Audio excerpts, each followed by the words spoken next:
ஸ்ரீமதே ராமானுஜாய நமஹ. திருவல்லிக்கேணி ஸ்ரீ தெள்ளியசிங்கர் பிரம்மோற்சவத்திலே 9ஆம் திருநாள் மாலை புண்ணியகோட்டி விமானம் என்கிற வாகனத்திலே எழுந்தருளி திருவீதி புறப்பாடு கண்டருள்கிறார் ஸ்ரீ தெள்ளியசிங்கர். இது ஒரு மிக விசேஷமான புறப்பாடாகும்.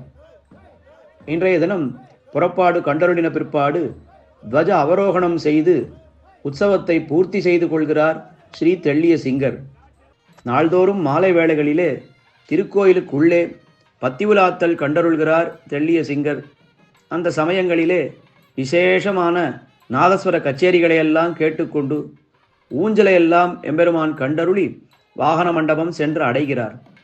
ஆனால் இன்று மட்டும் விசேஷமாக அந்த பத்திவுலாத்தலை கோயிலுக்குள்ளே கண்டருளாமல் வீதிகளிலே கண்டருள்கிறார் ஸ்ரீ தெள்ளியசிங்கர்.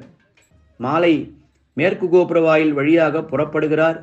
பேயாழ்வார் திருவீதி வழியாக வந்து வாகனத்தை வந்து அடைகிறார் தெள்ளியசிங்கர். அந்த சமயத்திலே எம்பெருமான் பத்திவுலாத்தல் கண்டருளும் பொழுது பெரிய வெண்கொற்ற குடைகள், 2 வெண்கொற்ற குடைகள் எம்பெருமானுக்கு பிடிக்கப்படுகின்றன.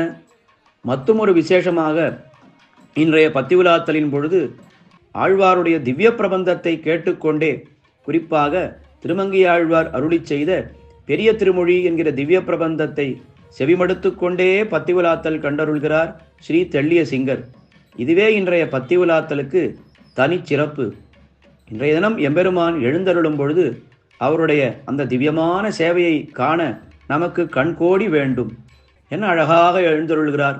இன்றைய தினம் உற்சவம் முடிகிறது என்கிற காரணத்தினாலே மிக மிக விசேஷமான சாத்துப்படி, குறிப்பாக சௌரி சாத்தி கொண்டு இந்த எம்பெருமானுடைய திருக்குழல் அழகு, அதை ஆழ்வார்கள் எப்படியெல்லாம் வர்ணிக்கிறார்கள், அந்த குழலழகையெல்லாம் நமக்கு காட்டிக்கொண்டு அழகான சௌரி சாத்தி கொண்டு அதிலே கல்கத்துரா என்கிற நீளமான ஒரு திருவாபரணத்தை சாத்தி கொண்டு 2 பக்கங்களும் சூரிய சந்திராதிகள் என அலங்காரமாக சாத்தி கொண்டு பின்பக்கம் அந்த குழலுடைய பின்பக்கத்திலே கோடாலி முடிச்சு என்று கோடாலி போன்ற ஒரு முடிச்சை எம்பெருமான் போட்டுக்கொண்டு சிகையிலே முழுக்க அந்த திருக்குழல் முழுவதும் புஷ்பங்களை எல்லாம் சாத்தி கொண்டு பெருமானும் ஸ்ரீதேவி நாச்சியாரும் பூமிதேவி நாச்சியாரும் எழுந்தருள்கிறார்கள். எத்தனை விலை உயர்ந்த ஆபரணங்கள், வைரங்கள், தங்க ஆபரணங்கள், வைடூரியம், மாணிக்கம் போன்ற பல்வேறு ரத்னங்களோடு இழைக்கப்பட்ட ஆபரணங்களை சாத்தி கொண்டு இன்றைக்கு புறப்பாடு கண்டருள்கிறார். வலது கையிலே அபயஹஸ்தம், இடது கையிலே ஆஹ்வானஹஸ்தம். நரசிம்மன் என்னால் அவர் ரொம்ப உக்ரமூர்த்தி என்று நாம் நினைத்து கொண்டிருப்போம். ஆனால் திருவல்லிக்கேணி நரசிம்மர் இருக்கிறாரே, அவர் ரொம்ப சாந்தமானவர். அவர் பேரே தெள்ளியசிங்கர், கோபம் தெளிந்த சிங்கர். ஆனால் இப்பொழுது எப்படி இருக்கிறார் என்னால் அவர் கோபம் என்னால் என்னவென்றே தெரியாமல் இருக்கிறார். இந்த உற்சவத்தை கண்டருளின ஒரு சந்தோஷத்திலே ரொம்ப தெளிந்து ரொம்ப ஆனந்தமாக பக்தர்களுக்கு அனுகிரகம் பண்ணுகின்ற ஒரு சன்னிவேசத்திலே எழுந்தருள்கிறார் ஸ்ரீ தெள்ளியசிங்கர். அதிலேயும் குறிப்பாக இன்றைய புஷ்பம் மாலைகள், எவ்வளவு அழகான புஷ்பம் மாலைகள். திருவாபரணங்கள், பெரிய பெரிய திருவாபரணங்களை எல்லாம் சாத்திக் கொள்கிறார். மகரகண்டி முதலான திருவாபரணங்களை எல்லாம் சாத்திக் கொள்கிறார். புஷ்பம் நாள்தோறும் நாம் எம்பெருமானை சேவிக்கிறோம். மல்லியிலே மாலை, விருட்சியிலே மாலை, சாமந்தி, சம்பங்கி ஆகிய புஷ்பங்களிலே மாலை சாத்தி கொண்டு எழுந்தருள்வார்.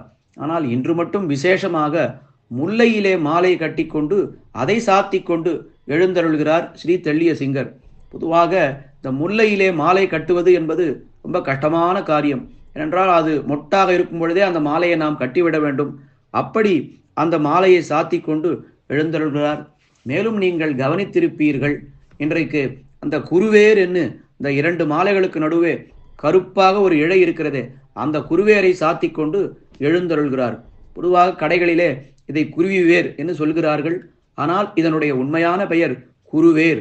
ஆச்சாரியர்கள் கூட இந்த குருவேரை பற்றி பல இடங்களிலே தெரிவித்திருக்கிறார்கள்.